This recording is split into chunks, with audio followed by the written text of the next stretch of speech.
Good afternoon and welcome to today's briefing, where I'm joined by Angela McLean, the Deputy Chief Scientific Advisor. I want to begin by updating you on the latest data relating to the coronavirus outbreak.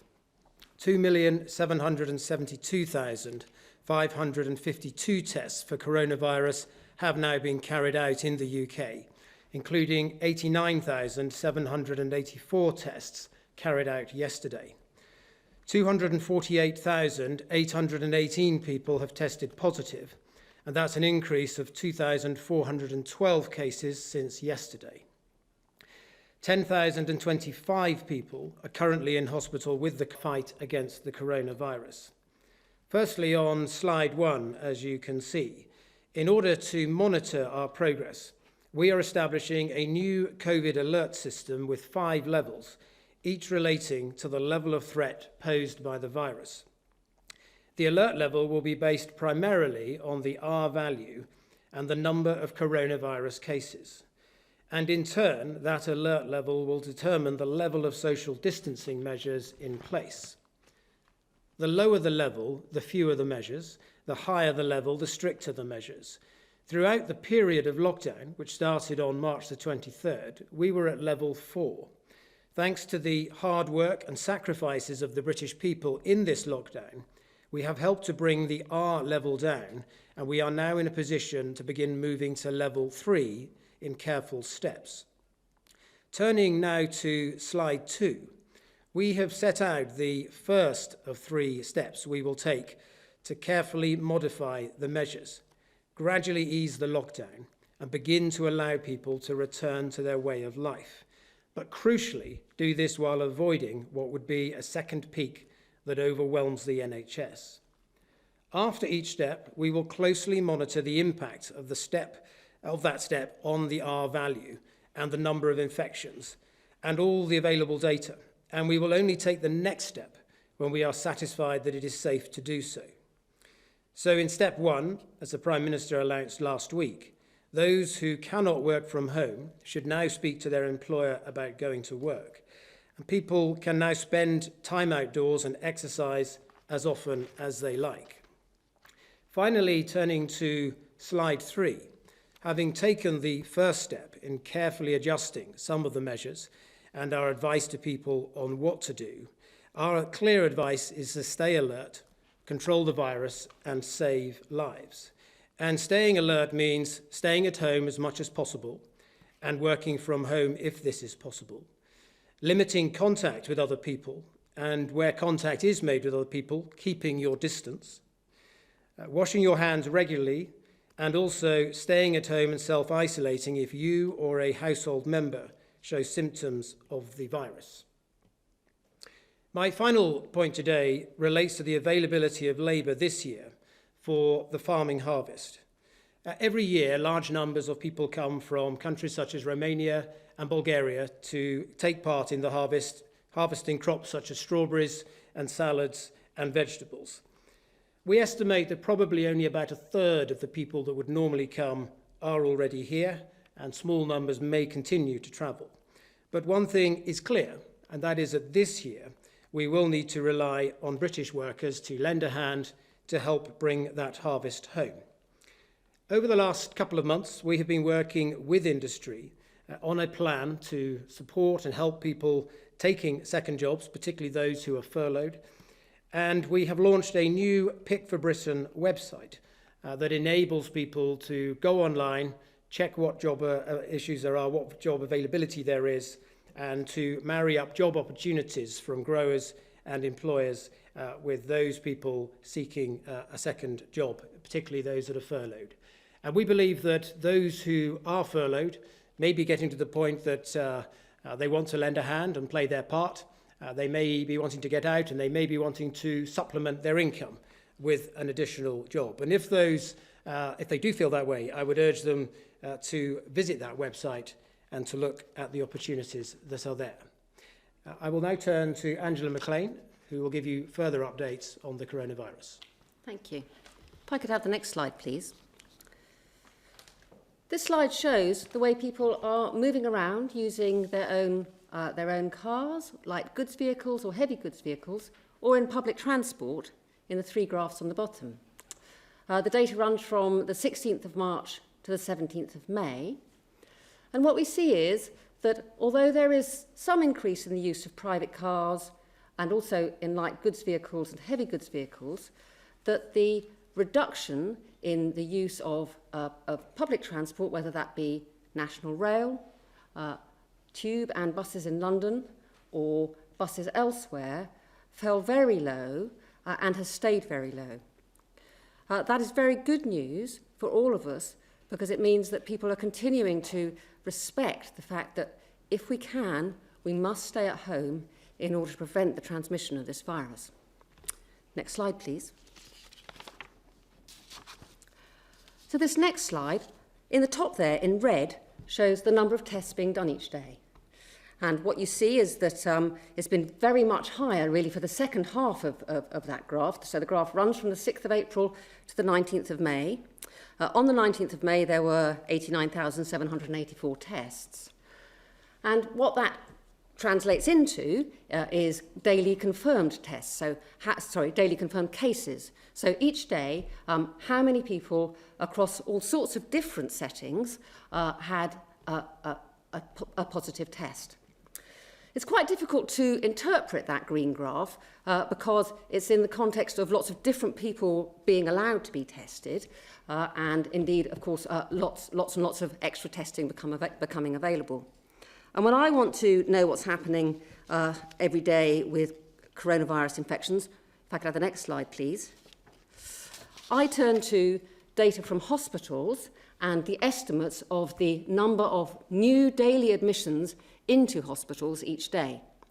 So we have this time series best for England, so we tend to look at the English data. And what you see there, so that's really the flow of infected people into hospitals, and it's therefore a much more sensitive way of keeping track of what's happening across the country. So what you see is a graph that rose sharply from the beginning of March. It had already risen before then, and peaked on April the 2nd.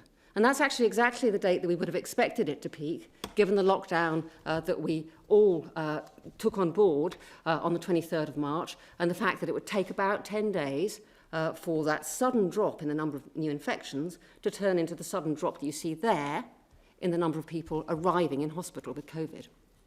And then what you see is that that has fallen fairly steadily since then.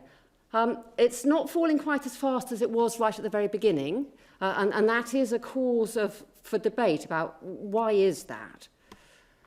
And a different way of keeping track of how much infection is there in hospital is to look at the numbers of people who are really ill.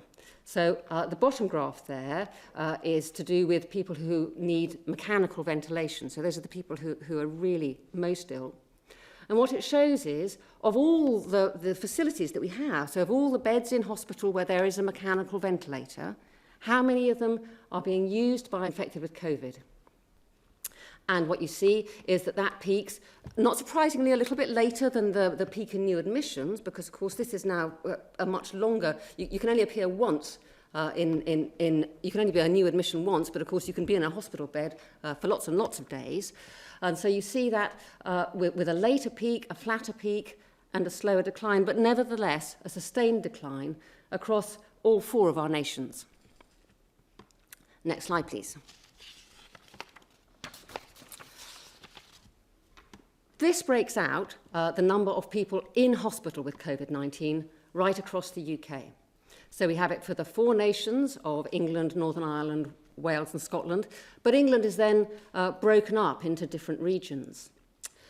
If we look at, and you can see that there is a fair bit of variability across the different nations and the different regions. What you see is that for some regions, the number of people in hospital has fallen rapidly and is still falling quite rapidly. And for others, the number of people in hospital, whilst it's still falling, is not falling as fast as in other places. Next slide, please.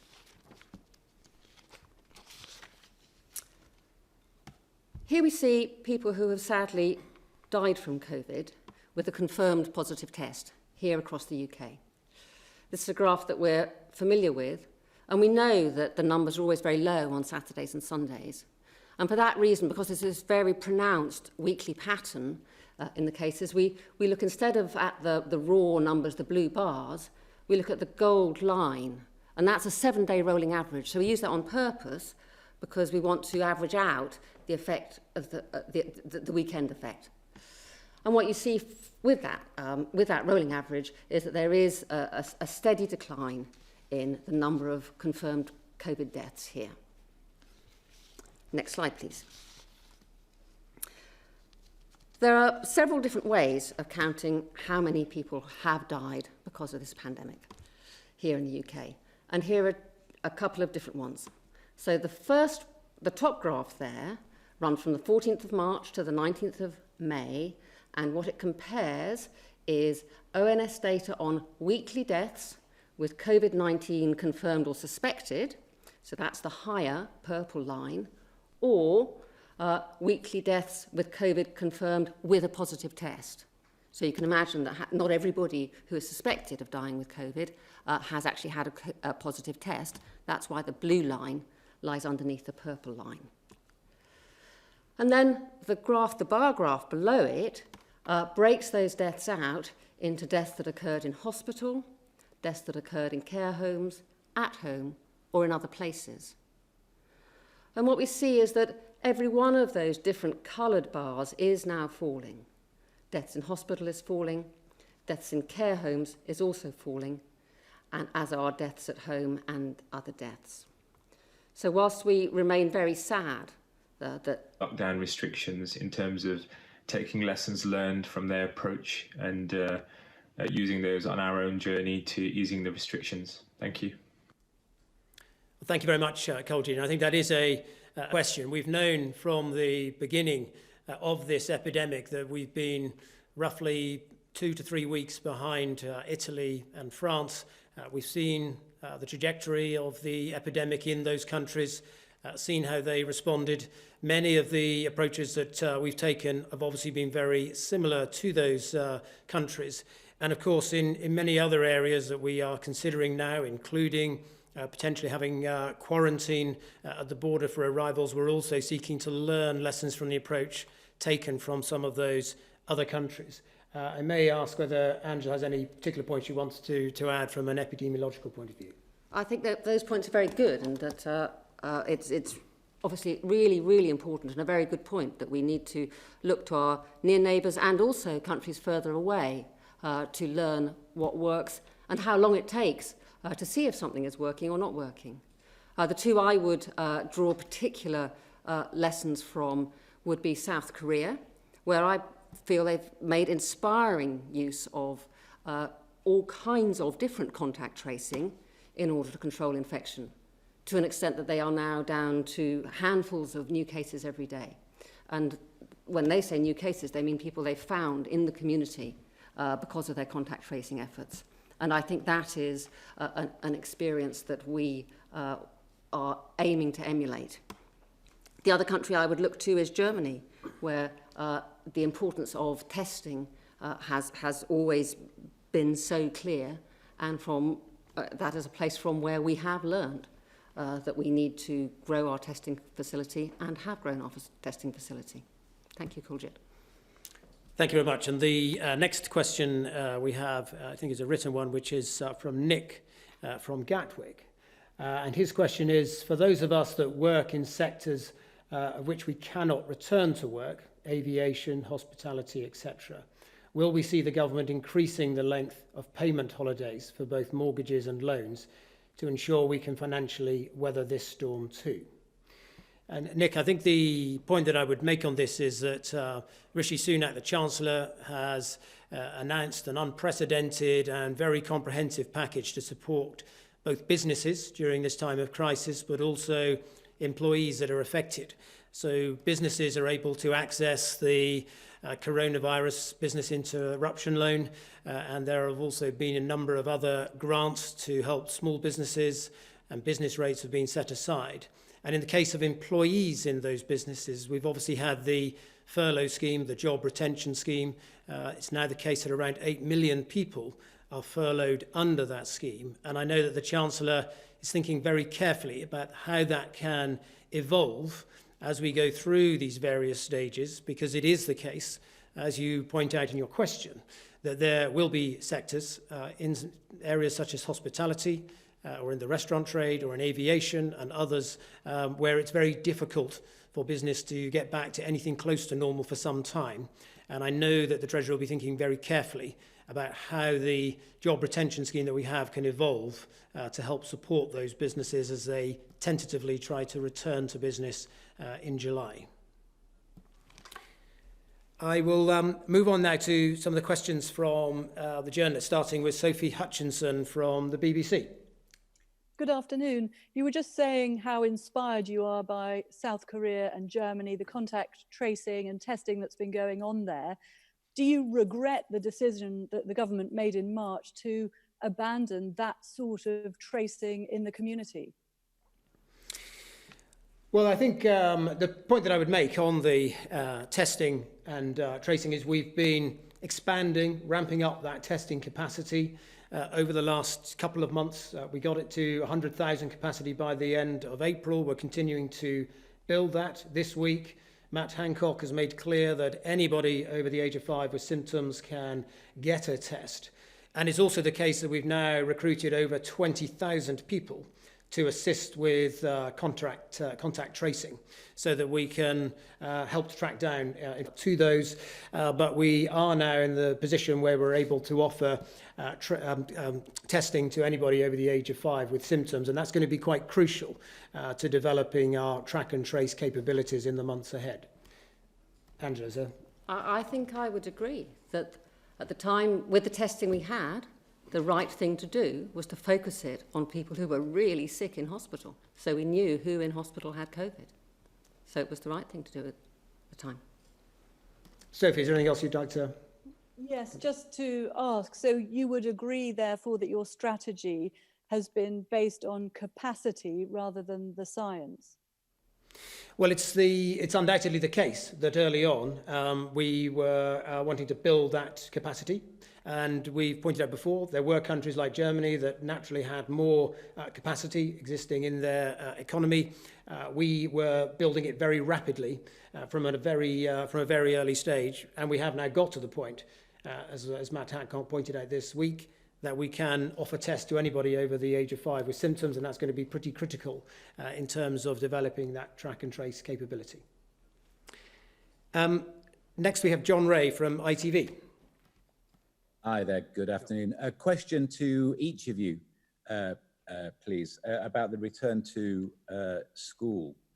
I wonder if you'll both accept the deep, profound and very sincere fears of teachers and parents about heading back to school beginning in June. And for you, Minister, this question, when so much has quite obviously gone wrong with the government's leadership of this crisis, track and tracing, PPE. Well, John, it won't surprise you to know that I don't share your caricature of the government's approach in this. Of course, there have been challenges along the way in these extraordinary times. Other countries have experienced similar challenges. The government has grappled with what's been a very difficult situation and made timely decisions and taken action to ensure that we had the capacity we needed to deal with this epidemic. And so, for instance, we constructed very quickly all of those Nightingale hospitals that gave us that additional capacity, should that have been needed, and the steps we took meant that we were able to flatten the curve of this virus better than some had expected us to be able to. But on the specific issue of schools, we're working very closely with the teaching unions and with school leaders on our approach to this. We do believe that it's important that initially we get the year 1s and year 6s back into a school environment to help prepare them for the move up to secondary school in the case of the latter, but also to help settle in the younger children in the former.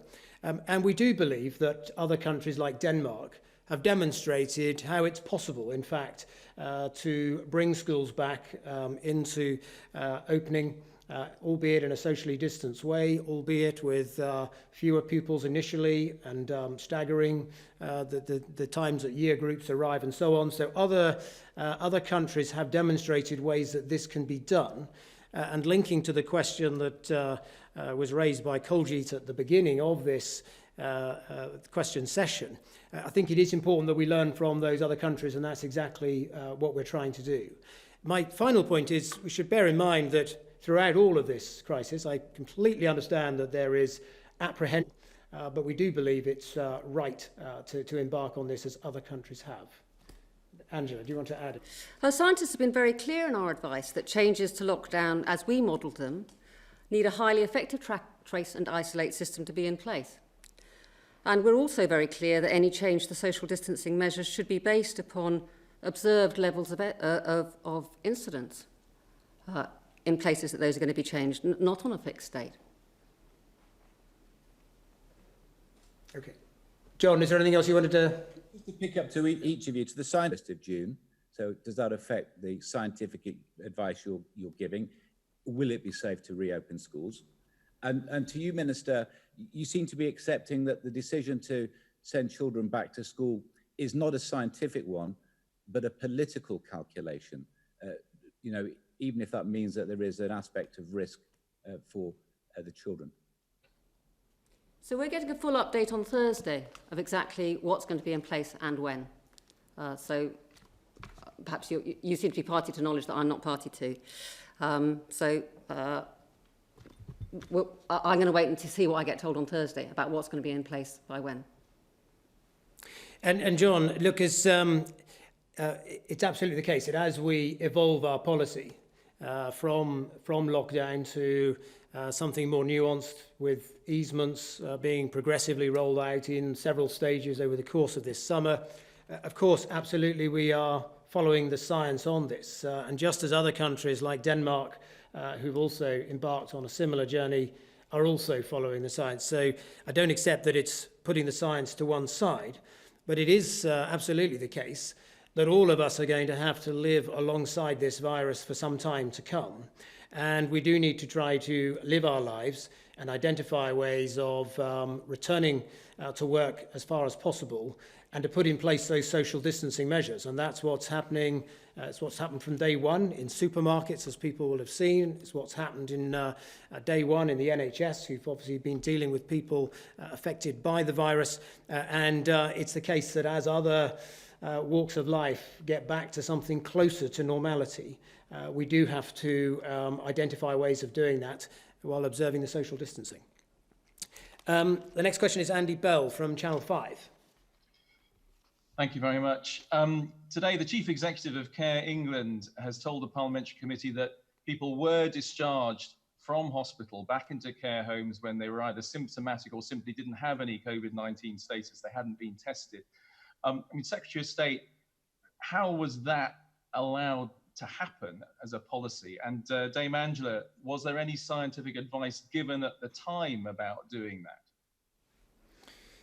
Well, look, we don't accept the caricature that we took an approach that was wrong. Very early on in this epidemic, we had protocols in place for care homes. There was guidance as to how they should approach things. As the situation developed, then more stringent policies were introduced by way of policy around discharge.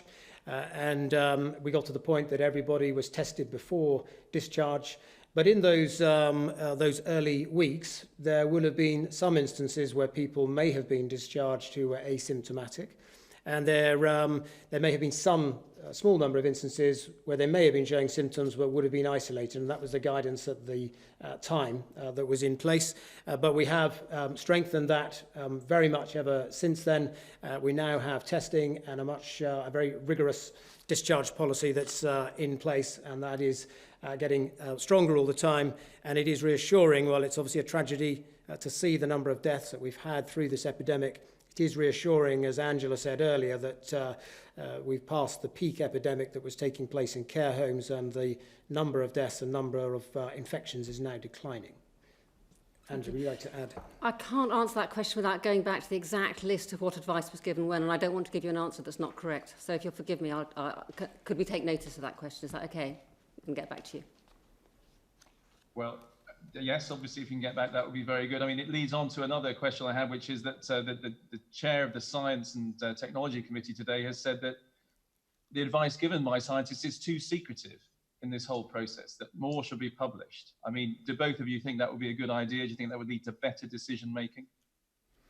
Well, I don't really accept, Andy, that it is secretive. We have been having these briefings on a daily basis for weeks and weeks now, and this is my fourth time doing this daily press conference, and at every one of those occasions I've either had somebody from the Chief Scientific Advisors Department or from Public Health England or the NHS alongside me, and I think we've been very candid in sharing with people at every step of the way exactly what we are doing and why we are doing it and what the evidence shows, complete with graphs that show the trajectory and the trends and the epidemiology behind this outbreak. So I don't really accept that criticism.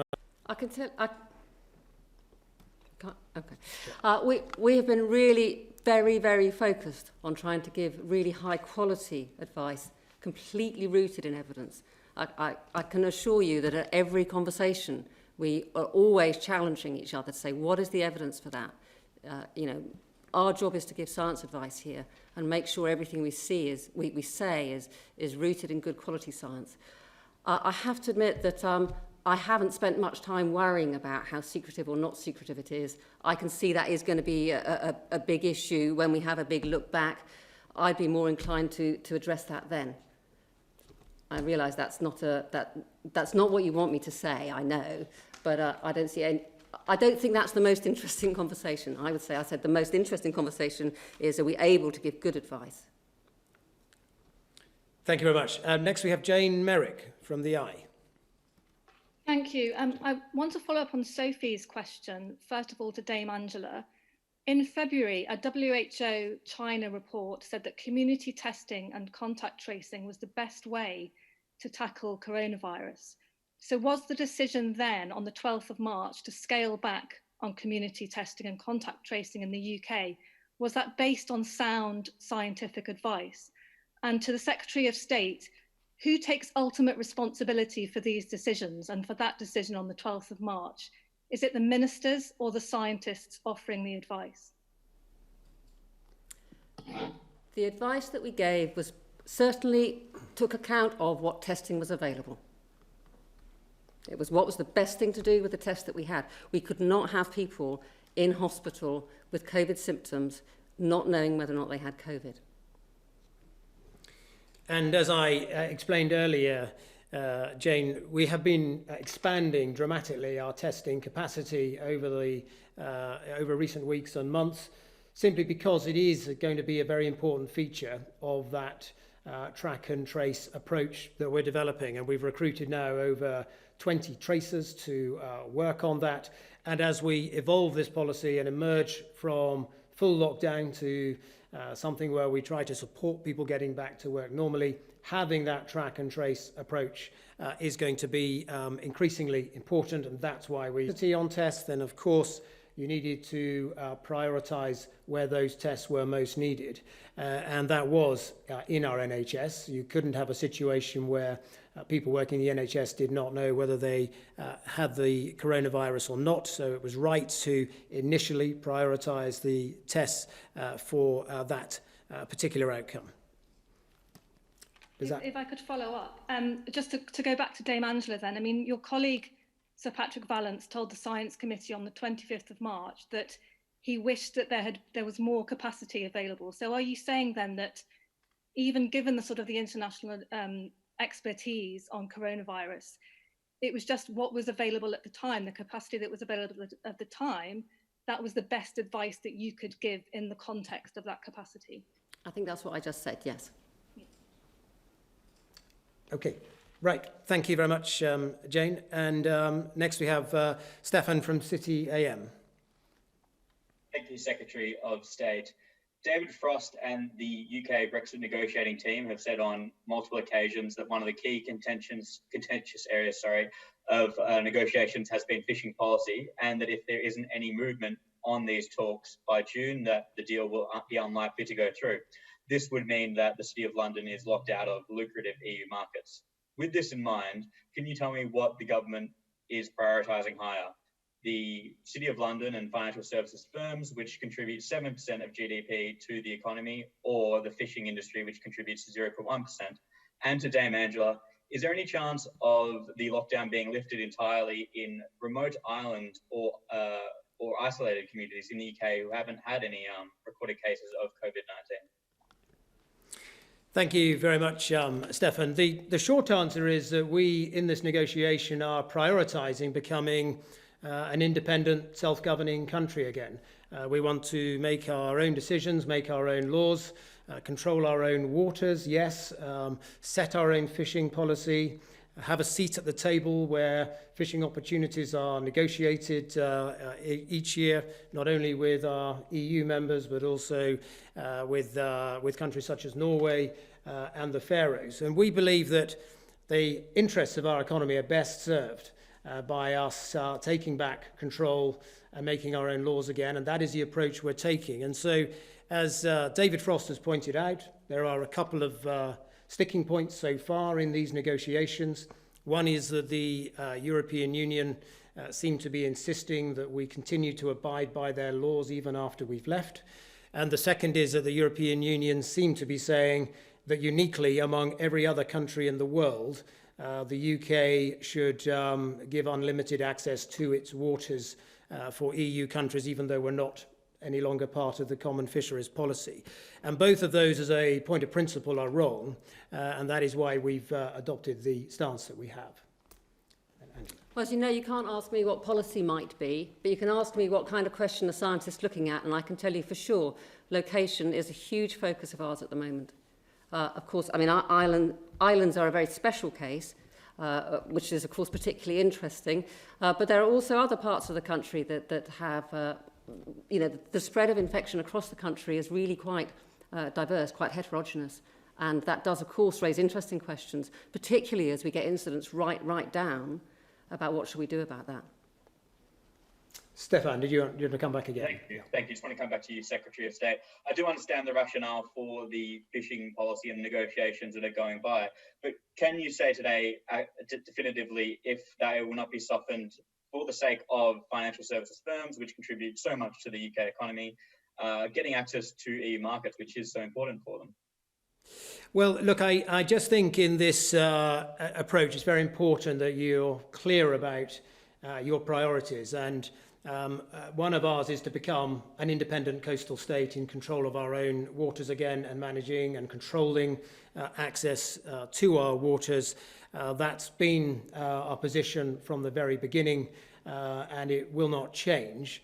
And I think it's not something to get into to be saying you have to sacrifice one industry in order to give a leg up to another. That's not the way to approach this negotiation. The way to approach it is to stand up for our interests as an independent country, and that's the approach that we are taking. Now, next we have Ben Fishwick from Portsmouth News. Thank you, Secretary of State. Even with extra government funding, councils are struggling to cover their increased costs during this crisis. Can you commit to matching pound for pound their expenditure and cover any budget shortfalls caused by loss of income? And then separately on testing, we have a testing centre in Portsmouth, but several of our readers who were tested on the 1st of May waited for 2 weeks for a result, despite being told it would be arriving in 48 to 72 hours later. 14 days after their test, several of them were told their results were unclear. Is there the capability to ensure a proper turnaround of testing? Well, Ben, on your latter point, we do recognise that there have been a few reports of people not getting the results to their tests as quickly as they would expect. And it's also the case that there are instances where a test result comes back as inconclusive, and sometimes second tests have to take place. And I might ask Angela in a moment to say a bit more on that. On your former point about local authorities, of course, the government recognises that this coronavirus outbreak has put pressure on local authorities. We've recognised that, and we've given them an additional £3.2 billion to help them cope with the new burdens that have been in place. We've also made available £600 million to support care homes and help them respond to this crisis. So yes, we recognise that there are new burdens on local authorities as a result of this, and we've put in place some additional funding to recognise that. And I completely appreciate that local authorities will always say that they need further funding, and in situations like this, they will have funds set aside for events of this sort. And we think that the approach that we've taken with that £3.2 billion injection is the appropriate intervention from government to support them in the really important work that they're doing. Angela, did you want to add anything on the... I think really running a rapid and reliable testing system is an entirely operational issue. And so the science advice would be you need to have a rapid and reliable testing system. Okay. Ben, is there any final thing you wanted to... Are you confident we do have a rapid and reliable testing system? I think it's getting better, and one of the things we've actually looked at a lot today is evidence from other countries, and it clearly is possible to set up testing systems with a 48-hour turnaround. Okay, thank you very much, Ben, and thank you to everyone for those questions. I think we've covered a large amount of ground today, but thank you very much.